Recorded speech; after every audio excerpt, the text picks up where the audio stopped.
കൂട്ടുകാരെ, ഈ ശരീര നൊമ്പരം ഇല്ലാതെ മരിക്കുന്ന ഒരവസ്ഥ ഞാൻ പറഞ്ഞുതരാം. ഈ കാമുകി പിണങ്ങി, അച്ഛൻ തല്ലി, അമ്മ വീട്ടിൽ നിന്ന് പുറത്താക്കി, ഇനി ഇങ്ങോട്ട് വരണ്ടെന്നൊക്കെ പറയുന്ന ആ ഡയലോഗ് കേട്ടോണ്ട് പോയി സൂയിസൈഡ്. നല്ല ഈ 10th 11th ഒക്കെ എക്സാം റിസൾട്ട് വരുന്നതിൻ്റെ തൊട്ട് മുമ്പ് തോക്കുക എന്നുള്ള ആ പേടിയിൽ പോയി തൂങ്ങിച്ചാകുക, സൂയിസൈഡ് ആ ടെൻഡൻസി ഒക്കെ ആയിരുന്നു. കുറച്ച് ചങ്കളോട് ഞാൻ ഒരു കാര്യം പറയട്ടെ.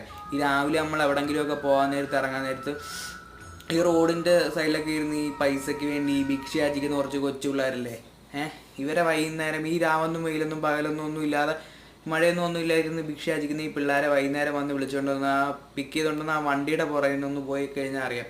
ഈ പൈസ കിട്ടുന്ന പൈസ, ഭിക്ഷ യാചിച്ച് കിട്ടുന്ന പൈസ കുറവുണ്ടെങ്കിൽ ചിലപ്പോൾ അവർക്ക് ഫുഡ് പോലും കിട്ടണമെന്നില്ല. അതിൻ്റെ പേരിൽ ഒരുപാട് നരകതുല്യം അവർ അനുഭവിക്കുന്നതും കാണാം. പിന്നെ അതിനല്ല, അതിൻ്റെ പേരിൽ കുറേ ഇടിയൊക്കെ അവർ കൊണ്ട് അവരുടെ കരച്ചിലും കേൾക്കാം.